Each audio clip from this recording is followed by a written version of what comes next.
What is up, everybody? UFC Fight Night is back in Vegas, a successful fight island for the UFC, in my opinion. Nothing but good compliments all around, from Dana White to the fighters. Obviously, the two things you hear was expected: the time difference, and of course, the weather. Crazy hot out there, but everything seemed to go smoothly. It looks like they'll be back there maybe in the fall. So excited for that. Good to see a lot of prospects get their time to shine. Obviously, Khamzat Chimaev, wow, 2 fights in 10 days, unbelievable for the guy. You got to see him, a couple other guys. So definitely excited. A lot of good talent out there in Europe, and it's good to be displayed by the UFC out there at Fight Island.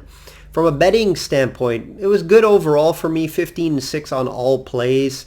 Obviously, the UFC 251, the 8-0 card, and then followed up with a 4-1 card. That was great.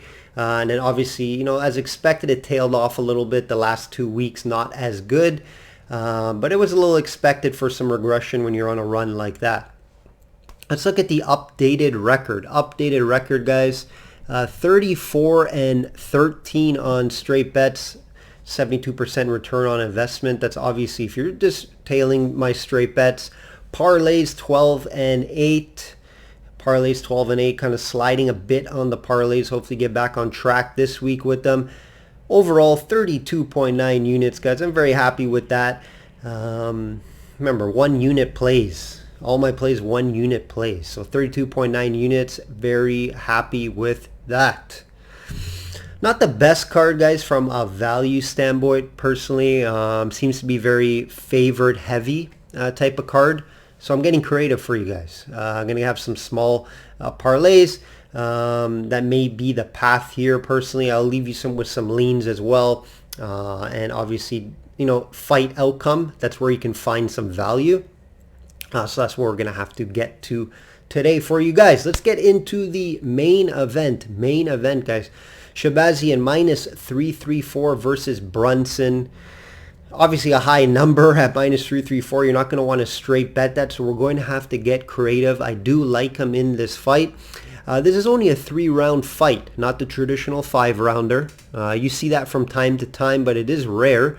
Shahbazyan, let's look at even by KO, is minus 200. I haven't seen a minus 200 by KO for a long time.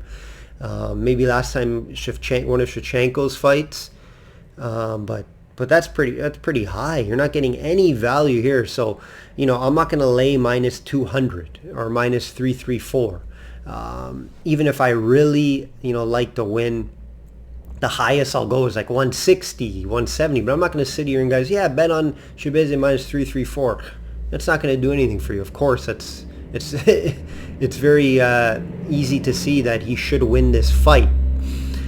Let's get into it a little bit more. Like I said, he should win by KO because that's all he does. He finishes guys quick. 9 out of his last 11 wins were by KO. We know he's 11-0. He has 1 submission in there and 1 decision. And all of those stoppages have been in the first round, guys. Now, this is Edmund's toughest test yet, fighting a top 10 guy with a lot of experience in Brunson, of course. But Brunson, he is on that 2-fight winning streak. He has a good win over a tough Ian Heinisch. That was his last win. But we all know Edmund is a totally different fighter. I think he's the future of this division. But Brunson's been in there with some tough guys, right? Israel Adesanya, Anderson Silva, which I think he may have won that fight. Whitaker. So he's been in the ring with the best guys. It's just you don't know what Brunson will show up from fight to fight, right? Yes, Edmund's only, he's young. He's a newcomer. He's only 22, 23 years old. That does worry you a little bit. It's a little example here. I don't know if you remember. I'm not comparing him to her, but remember Hooper? He was a big favorite in that fight. Not like this, but he was like high, like minus 200, minus 180. And he lost that fight to Alex Caceres. Remember that? A lot of people were on Hooper. Young fighter. Now, they're different. right? Hooper's not the future of his division. But Shahbazyan, I don't think this will affect him. He doesn't fight like a 22-year-old. All his fights that I watched tape on this past week, he looks like a veteran in there. So I don't think that's going to affect him. I think that, even Brunson at his best, I think maybe like loses in decision. Somehow he takes the shots, he's able to get to a decision, but I don't think he ends up winning the fight. So I'm going to throw him in a parlay that I'll go over a little later. But maybe a little lean. You may want to look at over 1.5 rounds, just because maybe Brunson could handle some of the punishment over 1.5 rounds. But it is a lean because, of course, Shahbazyan could end this in the first round. Let's get to the co-main event here. Calderone minus 150 versus Maya. This is a good fight. Calderone by decision would be the value at plus 110. I don't feel comfortable laying the minus 150 with Calderone. It did open up, I think, 165, 170. But remember, Joanna is taking this on short notice. She's been looking to obviously fight for the title, but obviously Shevchenko got hurt. She's not going to wait around, and she needs to get paid. So she is taking this fight. This is a risk for her, but I think she is a better fighter pretty much everywhere. Maybe give Maya the slight edge on the ground with her grappling, but it's not a huge difference. I think this does stand. This will be a stand-up affair. Joanna has obviously fought the much better competition in her career. Both girls do have losses, obviously, to Chookagian. Chookagian by decision. And also, if you look at Maya, seems to only fight decisions. The last time she hasn't fought a decision fight was in 2015. Joanna, 4 of her last 5 have been decided by the judges. This one, I think no difference. I think it goes to the judges. It's a close fight. Yes, Maya could pull off the win. She is a dog. There is value on her side as well. But I do think Calderone's tough enough. The experience will show here. I do think she gets the win by decision, plus 110. And she does win the fight. Let's go to the next fight here. Kevin Holland, minus 200. Kevin Giles.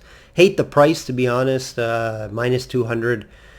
Don't love betting that. But we were going to be on Holland here in a parlay. Holland is the better guy all around, in my opinion. And it is his fight to lose. Giles has some suspect cardio, guys. You've probably seen that in the last few fights. When it gets a second, third round, he starts gassing a lot. And I personally don't think he's really good anywhere. He's just fairly well-rounded, decent everywhere.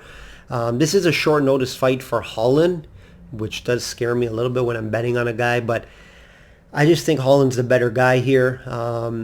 It is a tough to call by decision or finish. I do lean that he'll win in finish, maybe a second, third round finish, Holland. But I'll just be on him to win here. I have to take Holland in the parlay. I'm not going to lay the minus 200. Kevin Giles is coming off a win. However, it was against a James Krause on short notice, who moved up a weight division, and I think he could have lost that fight. I think Krause could have won that fight.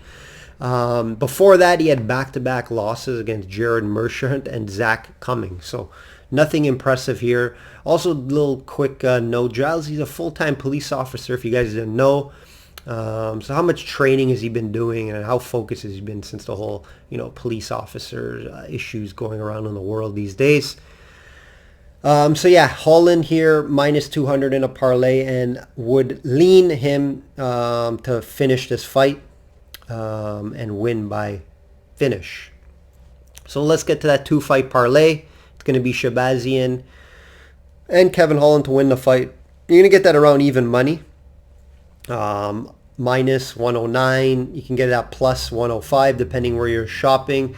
I usually like to give you guys bigger parlays, plus 130, plus 120. This is probably the highest parlay I've gave out around even money. So just what I like on the board. I'm not going to force anything. So we are going to be on that. Since I'm not going to be laying minus 334 with Shahbazyan or minus 200 with Holland, you got to get creative. I'm going to put in a 2-fight parlay. Let's get to the value bet here, guys. Value bet. I'm going to go back to a value bet by decision. Russian. We're going to get on Valiev. You know, last week we hit that plus 120 by decision. So we're going to be on Timur Valiev by decision plus 120. He's a favorite 170 in this fight. I don't like that at 170 just because Emmers could win this fight with his wrestling. But I think the Russian's wrestling is good enough. I think he'll be able to hold it own. I think it will be on the feet in a lot of the fight. And yes, Timur is the better striker from what I've seen on tape. So we are going to be on the Russian. I love betting on the Russian fighters. Obviously more at the island, but I'll take it here by decision plus 120 and for him to win the fight. That's going to be the card for this week, guys. I hope you enjoy the fight. Please help me out and subscribe to my channel. Like, feel free to comment as well. I am engaging. I will get back to you guys. So hopefully we get back on track here. Continue to stay over 70%. That's the goal always. And like I always say, guys, bet smart and know your limits. Take care.